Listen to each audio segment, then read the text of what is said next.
یہ تمہاری خوش نصیبی ہے کہ تمہیں اہل شرک میں سے کچھ لوگ مل گئے جنہوں نے اسلام کے چولے پہنے ہوئے اور تم کو گلے سے لگایا، مگر نہ اللہ کا قرآن، محمد علیہ السلام کا فرمان ہمارے لیے دو ٹوک روشنی کا نور اور مینارہ ہے جس سے ہمیں ہدایت ملتی ہے اور تمہارے ساتھ معاملات کرنے کی تعلیم ملتی ہے۔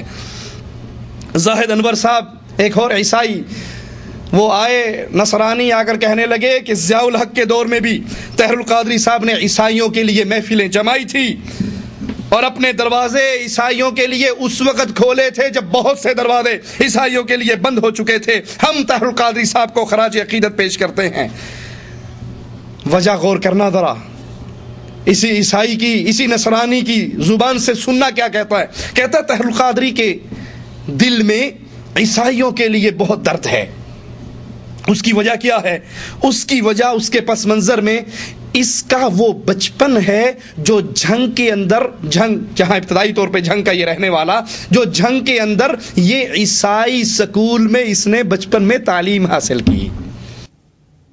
بات یہ ہے کہ یہ یہاں پہ جو تقریب یہ منعقد ہوئی ہے یہ کوئی نئی بات نہیں ہے۔ ضیاء الحق دور میں جب ماشاء اللہ دور تھا، جب 295 نئی آئی تھی، اس وقت بھی ڈاکٹر طاہر القادری صاحب نے یہاں پہ مسیحوں کی محفلیں سجائی تھی جس میں بہت سے لوگ آئے تھے، اور انہوں نے دروازے جو اپنے اس وقت مسیحوں کے لیے کھولے تھے جب مسیحوں کے لیے بہت سے دروازے بند ہو چکے تھے۔ تو میں خراج عقیدت پیش کرتا ہوں کہ جناب ڈاکٹر طاہر القادری ہمیشہ مسیحوں کے لیے درد دل رکھتے ہیں، اور اس کے پیچھے ان کی وہ نشو و نما ہے، ان کا وہ بچپن ہے جو انہوں نے ایک مسیحی اسکول میں گزارا ہے۔ جنگ میں وہ ایک مسیحی اسکول میں تھے، ایک ادارے میں تھے، کانوینٹ اسکول میں تھے، اور وہیں سے انہوں نے تعلیم حاصل کی۔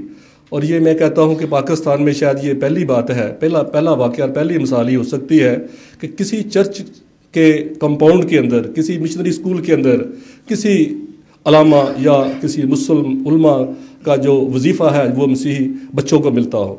مجھے یہ کہتے ہوئے فخر محسوس ہوتا ہے کہ اس سکول میں جہاں سے ڈاکٹر طاہر القادری صاحب نے تعلیم حاصل کی ہے، وہاں پہ بچوں کو آج بھی ڈاکٹر طاہر القادری کے نام پہ وظیفہ دیا جاتا ہے۔ اب یہ جو آپ نے محفل سجائی ہے یہ بہت بڑی محفل ہے، چونکہ اس وقت یہ بڑا ہی حساس دور ہے۔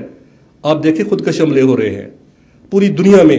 کل مجھے ایک بہت بڑے، میں ان کا بڑا احترام کرتا ہوں ڈاکٹر جوید اقبال کا، مگر مجھے ان کا یہ بیان پڑھ کر بڑا دکھ ہوا کہ ڈاکٹر جوید اقبال جیسے بندے نے کہا ہے کہ جناب صلیبی جنگیں لگی ہوئی ہیں۔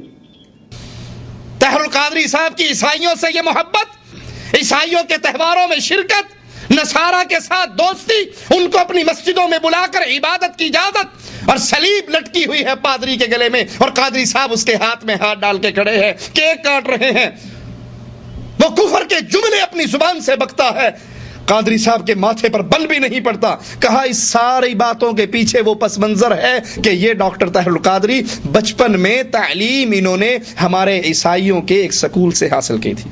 اور عیسائیوں کا مشہور جملہ کیا ہے مسلمان بچوں کے بارے میں؟ وہ ماں باپ جو بے وقوفی کرتے ہوئے مسلمان بچوں کو ان کے اسکولوں میں داخل کرواتے ہیں، وہ عیسائی کہتے ہوتے ہیں کہ اگر ہم مسلمان بچے کو نصرانی نہیں بنا سکتے تو کم از کم اس کو مسلمان بھی نہیں رہنے دیتے۔ اگر اس کو مکمل ہم نصرانیت کے رنگ میں نہیں رنگ سکتے تو اس سے توحید کی غیرت کو چھین لیتے ہیں۔ اور سچ کہا انہوں نے اس منظر میں۔ واقعی اس حضرت کی ساری محبتیں نصرانیوں کے ساتھ جو ہیں وہ غیرت توحید کے ختم ہو جانے کی وجہ سے۔ اور کہا پاکستان میں یہ پہلی مثال ہے کہ جھنگ کا وہ عیسائی سکول، آج بھی اس سکول میں بچوں کو ڈاکٹر طاہر القادری کے نام سے وظیفہ ملتا ہے۔ کتنی محبت ہوگی ان کو اس حضرت سے جو اس کے نام پہ وظیفہ جاری کر رہے ہیں۔ صلاح الدین ایوبی کے نام پہ وظیفہ کیوں نہیں جاری کرتے؟ عمر ابن خطاب کے نام پہ وظیفہ کیوں نہیں جاری کرتے؟ مسلمانوں کے لیڈروں کے نام پہ جنہوں نے ان کافروں کی خدمتیں کی، ان کے پروگرام کو منطقی انجام تک پہنچانے کی کوشش کرتے، انہی کے نام سے آج بھی وہ عیسائی کہتا ہے کہ آج بھی جھنگ کے اس سکول میں ڈاکٹر طاہر القادری کے نام سے بچوں کو وظیفہ ملتا ہے۔ ڈاکٹر صاحب آپ کی یہ محفلیں سجانا بہت بڑی بات ہے، کیونکہ حالات بہت نازک ہیں، خودکش حملے ہو رہے۔ اور وہ کہتا ہے مجھے ڈاکٹر جاوید صاحب کا یہ بیان پڑھ کے بڑا دکھ ہوا۔ انہوں نے ایک اخبار کو انٹرویو دیتے ہوئے کہا کہ اس وقت عراق و افغانستان میں جو کچھ ہو رہا ہے یہ صلیبی جنگیں لگی ہوئی ہیں۔ یہ عیسائی کہتا ہے مجھے اس خبر کو پڑھ کے بڑا دکھ ہوا۔ تجھے دکھ کیوں ہوا؟ تیرے دادا ابو نے یہی کہا ہے۔ بش نے مسلمانوں پر حملہ کرنے سے پہلے یہی اعلان کیا تھا کہ میں صلیبی جنگ کا آغاز کر رہا ہوں۔ تیرے بزرگوں نے یہ کہا ہے، تجھے دکھ کس بات کا؟ ڈاکٹر فدا